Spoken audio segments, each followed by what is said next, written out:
Ladies and gentlemen, welcome back to the Indie Zone. My name is Kathy. I wanted to point out a report that was written by Detective Gideon Roberts of the Idaho State Police. It is sequence number 0046, and the report title is Interviews. Under the summary narrative, following the quadruple unalivings of Kaylee, Madison, Xana, and Ethan on November 13th, 2022, Idaho State Police Detective and Task Force Officer, TFO, Gideon Roberts conducted several interviews and collected associated evidence. The following subjects were contacted. Now, ladies and gentlemen, if you look under the summary narrative, there are descriptions of 4 subjects, as is stated here, 4 witnesses they correspond to directly underneath. We're going to come back and address the second, third, and fourth witness at a later time. I want to focus your attention on the first. Under the summary narrative, this individual is described as purchased blank from Kaylee. And if we go under witness number 1, we get some further details. This individual is described as a white male, born in 1953, 69 years of age, city, Moscow, Idaho. That's his home. And then if we go down to page number 2, you'll see under the narrative section there are 4 separate paragraphs. Each of these 4 paragraphs correspond with one of the witnesses described above. Paragraph 1 deals with witness number 1.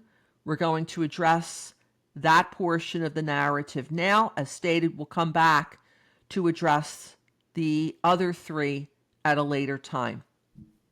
Narrative paragraph 1 states, on November 17th, 2022, I interviewed blank by telephone, phone in parentheses, regarding his purchase of a blank from Gonzalez on November 12, 2022.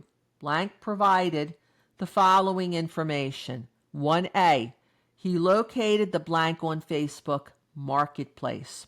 1B, after corresponding with Gonzalez via Facebook Messenger and agreeing on the sale price of $6,500, he met her in the Hayden, Idaho Walmart parking lot around 10:30 to 11:30 a.m. on November 12th, 2022. Paragraph 1C, Gonzalez arrived in the blank and her father arrived a short time later. After a test drive, he handed Gonzalez the $6,500 cash and completed the deal. Paragraph 1D, he heard Gonzalez tell her father she was going to keep the money, as she had gotten into a light-colored redacted that had arrived as they completed the deal.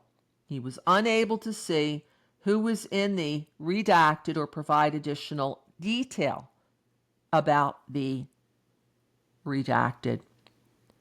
And this concludes the portion of the narrative as it relates to witness number 1. Ladies and gentlemen, if I could provide some opinions here, speculation, commentary on my part.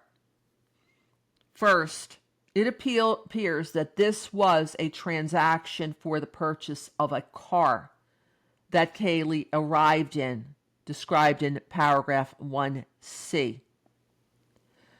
Because it states there that after a test drive, he handed Kaylee the $6,500 cash and completed the deal, presumably for this car. Secondly, crucially, This interview happened on November 17th, 2022. This is just 4 days after the crimes occurred at 1122 King Road, when presumably thoughts and recollection of what happened 4 days earlier concerning a transaction with a young woman who this witness knew or should have known was no longer around because he's being contacted by Detective Roberts, and possibly because of the widespread news.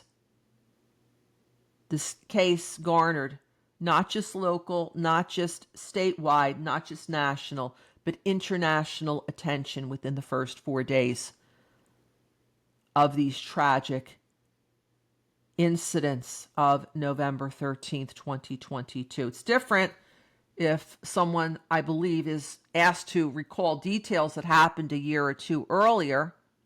This is 4 days before. Detective Roberts is documenting that this interaction between this witness and Kaylee happened on November 12th, 2022. It is cited not once but twice in paragraph 1 and in paragraph 1B. You see there November 12th, 2022, paragraph 1, and then in paragraph 1B that this meeting occurred in the Hayden Walmart parking lot around 10:30 to 11:30 a.m. on November 12th, 2022. So that's twice. That the day before the crimes is cited here.